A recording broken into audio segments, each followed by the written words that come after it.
Hello प्यारे बच्चों, आज हम पढ़ने वाले हैं प्रतिशत संगठन के बारे में कि प्रतिशत संगठन क्या है या परसेंट कंपोजिशन क्या है। हम इसके बारे में चर्चा भी करेंगे और सूत्र भी बताएंगे और इससे संबंधित काफ़ी इंपॉर्टेंट आपके लिए न्यूमेरिकल भी कराएंगे और बहुत ज़रूरी है ये सीखना अगर आप आगे पढ़ना चाहते हो केमिस्ट्री के लिए अच्छे से। ठीक है, फॉर्मूले बनाना सीखना चाहते हो, मूलानुपातिक सूत्र है, आणविक सूत्र है, सब बनाना सीखना चाहते हो तो ये टॉपिक बहुत ज़्यादा इंपॉर्टेंट हो जाता है आप लोगों के लिए। तो बात आती है कि प्रतिशत संगठन क्या है। तो मैं आपको बताऊं, कोई भी कंपाउंड है उसके 100 ग्राम में जितने तत्वों की मात्रा होती है, ठीक है, उसको हम प्रतिशत संगठन कहते हैं। तो पहले परिभाषा लिख देता हूं, फिर मैं आपको समझाऊंगा डिटेल से। ठीक है, देखेंगे बेटा इसकी परिभाषा। किसी यौगिक के बेटा, ठीक है, किसी यौगिक के 100 ग्राम में उपस्थित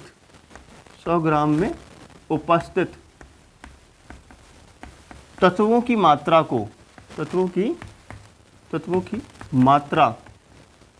को ही हम क्या कहते हैं बेटा, प्रतिशत संगठन कहते हैं। ठीक है, प्रतिशत संगठन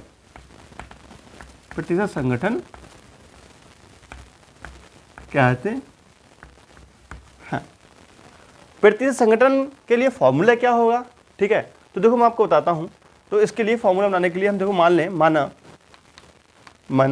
एक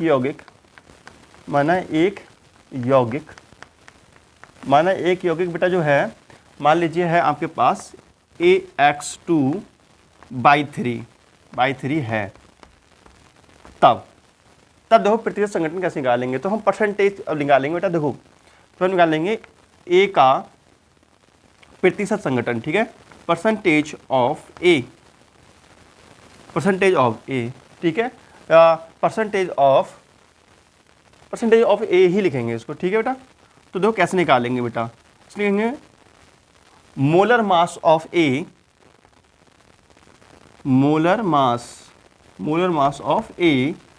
अपॉन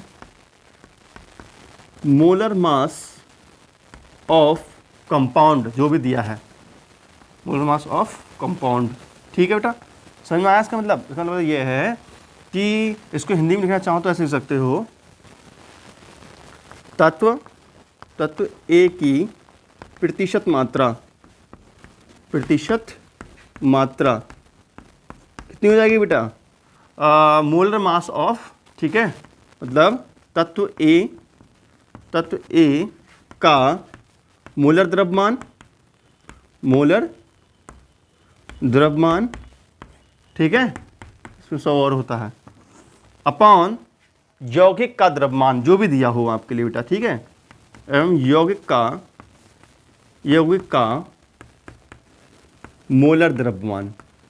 बस इंग्लिश में ज़्यादा अच्छा है ये लिखने में, इंग्लिश में थोड़ा शॉर्टकट लगता है लिखना उसको। ठीक है बेटा, चलो अब देखते हैं। अगर हमें मान लीजिए X2 का निकालना है, ठीक है, अगर हमें यहाँ पर X का द्रव्यमान निकालना है, ठीक है, X का परसेंटेज निकालना है बेटा। ठीक है, तो बेटा देखेंगे तो यहाँ देखो परसेंटेज ऑफ X, तो परसेंटेज ऑफ X कैसे निकालेंगे बेटा, परसेंटेज ऑफ X कैसे निकालेंगे हम, यहाँ पे कितने X हैं, 2 हैं, 2 इंटू X का मोलर मास, ठीक है, 2 into molar mass of X upon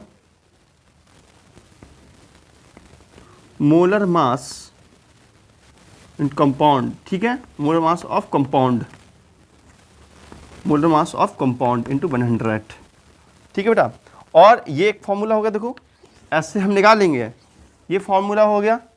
ठीक है, ये फॉर्मूला हो गया। अगर मान लीजिए हमें बाई 3 का निकालना है, ठीक है, तो बाई कितने हैं, 3 है, तो देखो इसका फॉर्मूला क्या हो जाएगा, समझ में आ रहा है? इतना नोट कर लीजिए, इतना बेटा आप नोट कर लो फटाफट। तो सीधी सी बात है, मैं यहाँ पे लिख देता हूँ, चलो लिख देता हूँ, परसेंटेज ऑफ बाई, ठीक है, percentage of by equal to 3 into by का मोलर मास, ठीक है, मोलर मास, ठीक है, of by, molar mass of by into molar mass of compound, molar mass of compound into 100। ठीक है बेटा, तो ये आपके लिए सूत्र तैयार हो गया है प्रतिशत संघटन निकालने का। अब चलो इसके ऊपर कुछ क्वेश्चन देखते हैं कि क्वेश्चन कैसे आते हैं। ठीक है बेटा, ये टॉपिक अगर आपको क्लियर हो गया तो समझ लीजिए मूलानुपाती सूत्र है और जो आणविक सूत्र होते हैं, सारे सूत्र बनाने आप सीख जाएंगे, वो भी आपको सिखाए जाएंगे। लेकिन ये टॉपिक सीखना है उस चीज के लिए, तो बहुत ही सरल टॉपिक है। तो देखते हैं इससे कुछ सवाल। देखो बेटा सवाल किस टाइप से आते हैं इसके। सवाल देखते हैं। Question number 1। क्वेश्चन नंबर 1 में दिया गया है बेटा, जैसे H2O है, ठीक है बेटा, H2O में, ठीक है, H2O में H एंड O का प्रतिशत संघटन बताइए। प्रतिशत संघटन बताओ। ठीक है, ये क्वेश्चन हो गया। और ब्रैकेट में दिया हुआ है बेटा, जो H का वो होता है भार, वो होता है 1, और जो ऑक्सीजन का होता है वो दिया होता है 16। ये दे रखा है। ठीक है, समझ में आ रहा है बेटा? तो देखो हमारा फॉर्मूला जो होता है, हमारा फॉर्मूला होता है, हमें क्या निकालना है, हमें निकालना है H और O का प्रतिशत संघटन। ठीक है, तो देखो क्या हो जाएगा, H का प्रतिशत संघटन, ठीक है, परसेंटेज ऑफ H। तो क्या हो जाएगा बेटा, मोलर मास ऑफ H। ठीक है बेटा, molar mass of H upon molar mass of H2O into 100। ठीक है, अब देखेंगे बेटा यहाँ पे मोलर मास ऑफ H का द्रव्यमान कितना होता है, H का जो मान होता है, मोलर मास जो होता है वो होता है 1 आ गया। ठीक है, और मोलर मास ऑफ H2O का बेटा निकाल लो, द्रव्यमान कितना होगा बेटा, देखो H2O का द्रव्यमान कह दो या अणुभार भी कह सकते हो, क्योंकि यहाँ पर जो है अणुभार बेटा, अणुभार और मोलर द्रव्यमान एक ही बात है यहाँ पर होती है। ठीक है, तो अणुभार निकाल लो तो बेटा 2 H कितने हैं, 2 मल्टीप्लाई 1, क्योंकि 2 H है। ठीक है, और ऑक्सीजन का 16, तो कितना आ गया यहाँ पे आ गया 18 ग्राम। तो यहाँ पे इसका भार होता है 18 ग्राम। ठीक है, इंटू 100। ठीक है, बहुत सरल सवाल है। अब क्या काम करेंगे, इसको कैंसिल आउट कर देंगे, तो ये आ जाएगा 1.11%। ठीक है, क्लियर हो गया बिल्कुल। चलो अब देखते हैं और सवाल। कर लोगे ना ये सॉल्व तो अगले, या नहीं कर मिलेगा तो बताऊं करके आप लोगों के लिए, बताओ।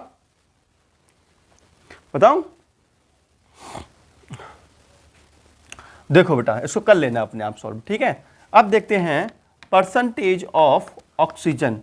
तो ऑक्सीजन के अणु कितने हैं, 2 हैं। अरे सॉरी, यहाँ पर बेटा 2 H हैं। कितने हैं, 2 H हैं, तो यहाँ 2 मल्टीप्लाई होगी और यहाँ पे भी 2 से मल्टीप्लाई होगी। ठीक है, चलो मैं सॉल्व करके ही दिखा देता हूँ उसको।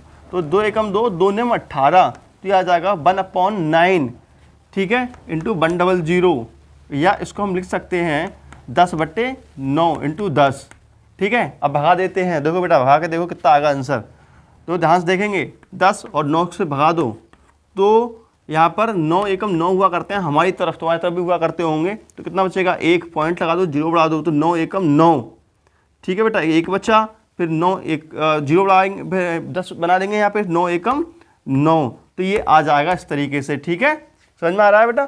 तो कितना आ गया, ये आ जाएगा आपका 1.111 गुणे 10, तो यह आ जाएगा 11.11। ठीक है, इतना परसेंटेज आ गया आपका। ठीक है, तो प्रतिशत ऑफ H इतना आ गया आपका। समझ में आया बेटा, क्लियर? ठीक है, पहले जल्दबाजी कर दी थी तो गड़बड़ हो गया, ये चीज़ का ध्यान रखना है, तुम मिस्टेक कर सकते हो। ठीक है बेटा, अब देखेंगे percentage of F, percentage of O का प्रतिशत निकालते हैं। तो O कितना है, O तो इकलौता है इसमें, तो O का भार कितना होता है बेटा, O का भार होता है 16 बटे कंपाउंड का भार कितना है 18 इंटू 100। ठीक है, तो 2 8 16 हुआ करते हैं, 2 9 18 हुआ करते हैं, पता है ना आपको अच्छे से। तो अब देखो भगा दो फटाफट। अब अगर हम 8 के लिए 9 से भाग करेंगे तो देखो 8/9 इंटू 100। अब हम 8 के लिए 9 से भाग करें तो देखते हैं कितना आता है। देखो बेटा 8 के लिए 9 से भाग करते हैं, पॉइंट लगाएंगे, 0 बढ़ाएंगे, तो कितना हो जाएगा 9 8 72, 9 9 81, तो 9 8 सही रहेगा। ठीक है, तो 9 अट्ठे 72 या 8 ने 72, कितने बच्चे 8 बच्चे, ठीक है बेटा। अब 80 बना लो, फिर इतना ही आएगा, मतलब इतना आता जाएगा, तो यहाँ पे आ जाएगा 0.888 इंटू 100 अर्थात 88.88%। ये आ गई यहाँ मात्रा। समझ में आया हमें कैसे निकालना होगा परसेंटेज इसका। चलो नेक्स्ट सवाल देखते हैं, इग्नोर मत करना, काफ़ी अभी इंपॉर्टेंट सवाल कराऊंगा। आप लोग सोचते हो इतने सरल सवाल है गुरुजी, ये तो हम करा लेते, क्या करवा रहे हो सवाल। अरे देखो यार, काफ़ी इंटरेस्टिंग तरीके से और सवाल कराता हूँ, थोड़ा कम हाई लेवल से भी कराता हूँ, पहले आप नॉर्मल तो सीख लो। सीखो भैया, सवाल सीखो, बड़े सवाल। बेटा ये अणु भार, जो भार होते हैं, तत्वों के भार, ये आवर्त सारणी में दिए हुए होते हैं, वहाँ से आप देख लिया करो, और इनको याद करने का कोई तरीका नहीं है बेटा, पढ़ते पढ़ते स्वयं याद हो जाते हैं। और दूसरी बात तो ना, ये जो पेपर आता है, तो पेपर में ये दिए हुए होते हैं क्वेश्चन के ब्रैकेट में, याद करने की जरूरत भी नहीं है, लेकिन क्या करें, पढ़ते पढ़ते पढ़ाते पढ़ाते याद हो ही जाती हैं चीज़ें, है ना। दूसरा क्वेश्चन देखते हैं बेटा, क्वेश्चन ये है CaCO3 में प्रत्येक तत्व का प्रतिशत संगठन बताइए, प्रतिशत संगठन बताओ। ये क्वेश्चन है और दिया है, ब्रैकेट में गिवन है, ठीक है, दिया है, क्या दिया है, मोलर मास ऑफ CaCO3 दिया हुआ है 100 मोलर मास दिया हुआ है CaCO3 का, ठीक है। एंड और भी दिया है, बेटा Ca = 40 दिया है, C = 12 दिया है, O = 16 दिया है, ठीक है। इतनी चीज यहाँ पे क्वेश्चन में दे रखी हैं और प्रत्येक तत्व का प्रतिशत संगठन हमसे पूछ रहा है, ठीक है। तो देखते हैं इसका सोल्यूशन क्या होगा। सोल्यूशन बहुत ज़्यादा सरल है, तो देखेंगे बेटा परसेंटेज ऑफ कैल्शियम, कैल्शियम का परसेंटेज, तो सूत्र क्या होता है बेटा, इसका molar mass of calcium upon molar mass of compound है CaCO3, ठीक है, इंटू 100। तो देखते हैं बेटा मोलर मास ऑफ कैल्शियम कितना है, 40 है, 40 बटे इसका कंपाउंड का मोलर मास कितना होगा बेटा, दे रखा है 100 इंटू 100, कैंसिल हो गए तो 40% आ गया बेटा, ठीक है। नेक्स्ट देखते हैं, अब देखते हैं बेटा परसेंटेज ऑफ कार्बन का परसेंटेज देखते हैं। तो कार्बन का भार होता है बेटा, सीधी बात लगा दो 12 अपॉन कंपाउंड का भार कितना है 100 इंटू 100, ठीक है, ये कट जाएगा तो ये आ जाएगा 12%। अब देखते हैं बेटा, अब क्या देखें, अब अपना बच्चा है percentage of O2, percentage of oxygen, ठीक है, परसेंटेज ऑफ ऑक्सीजन। तो ऑक्सीजन के अणु कितने हैं, इसमें 3 है, तो 3 गुणे ऑक्सीजन का भार होता है 16 बटे 100 मल्टीप्लाई 100 से 100 कैंसिल हो जाएंगे बेटा, तो बचेगा कितना, 16 3 48% ऑक्सीजन है इस कंपाउंड में। तो मेरे हिसाब से प्रतिशत संगठन आपको बिल्कुल क्लियर हो चुका होगा, है ना। चलो नेक्स्ट देख लेते हैं। नेक्स्ट क्वेश्चन है बेटा, क्वेश्चन है CH4 में कार्बन की प्रतिशत मात्रा बताइए, ठीक है। CH4 में कार्बन की प्रतिशत मात्रा बताइए। बहुत इजी सवाल है ये, इग्नोर मत करना वीडियो को, क्योंकि क्वेश्चन ऐसे बताऊंगा जो बहुत अच्छे लेवल के क्वेश्चन है। देखो बेटा क्वेश्चन है हमारे पास, CH4 में कार्बन की प्रतिशत मात्रा बताओ, कार्बन की प्रतिशत मात्रा बताओ। क्वेश्चन ये है बेटा, और गिवन है ब्रैकेट में C = 12 और H = 1, ये तुम जानते हैं, ठीक है।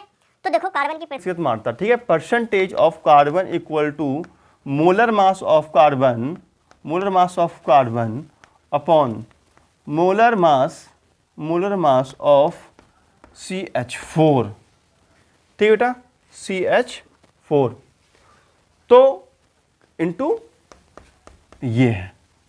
देखो बेटा मोलर मास ऑफ कार्बन कितना होता है 12, और CH4 का अणुभार कितना होता है, तो CH4 का अणुभार निकाल लो, CH4 का अणुभार, CH4 का अणुभार कैसे निकालेंगे, C के कितना होता है 12 प्लस कितने कार्बन है, कितने हाइड्रोजन है 4 इंटू 1, तो ये हो जाएगा 16 हो जाएगा, 16 ग्राम, ठीक है। तो यहाँ लगा देंगे 16 इंटू 100, तो 2 छंग 12 हुआ करते हैं और 2 अट्ठे 16 हुआ करते हैं।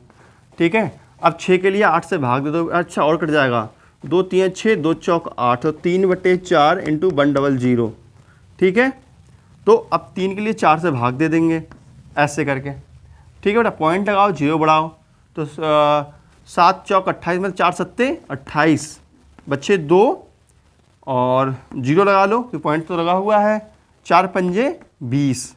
ठीक है, 75 आ गया, तो 0.75 इंटू 100, या इसको हम सकते हैं 75%। तो 75% कार्बन है इस यौगिक में। ठीक है, तो नेक्स्ट क्वेश्चन जो है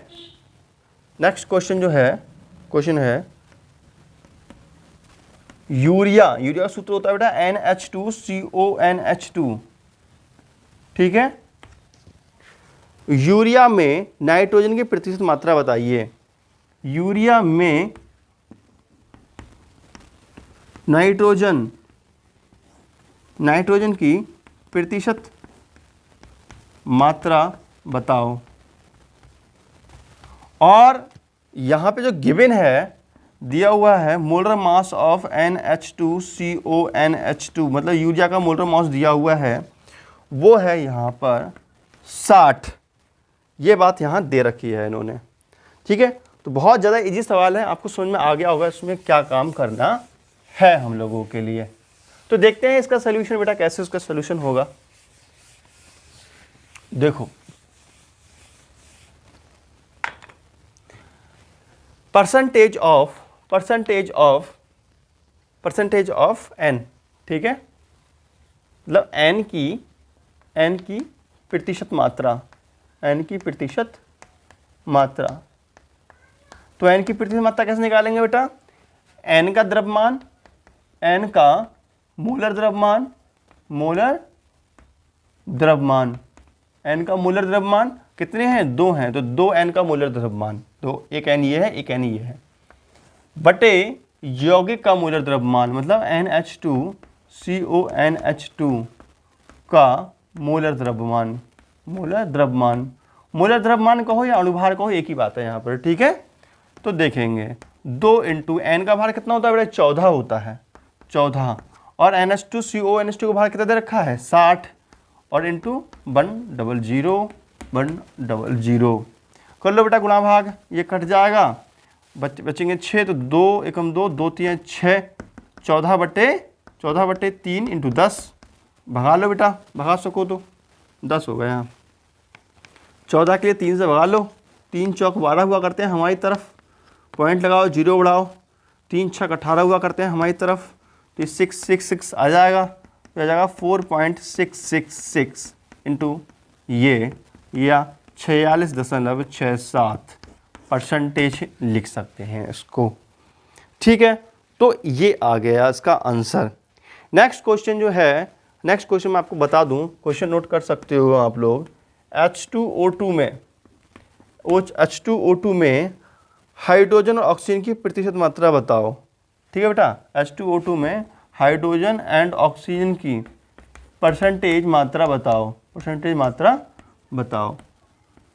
ठीक है बेटा, तो इसको तो कर लोगे ना आप, कैसे कर लोगे ना इसको? तो इसका मैं आंसर बता देता हूँ बेटा। जो हाइड्रोजन की परसेंटेज मात्रा है, उत्तर देख लो इसमें, जो हाइड्रोजन की प्रतिशत मात्रा है वो आएगी यहाँ पे 5.9% के आसपास। सॉल्व करके देख लेना आप लोग। ठीक है, और ऑक्सीजन की जो परसेंटेज मात्रा है, ठीक है, ऑक्सीजन की देख लेना निकाल करके। ठीक है, हाइड्रोजन की मैंने निकाल रखी है, ऑक्सीजन की मुझे नहीं पता, देख लेना निकाल करके कि क्या परसेंटेज मात्रा आएगी। तो क्लियर हो गया बेटा इतना क्वेश्चन आप लोगों के लिए। जो नेक्स्ट क्वेश्चन है वो देखते हैं।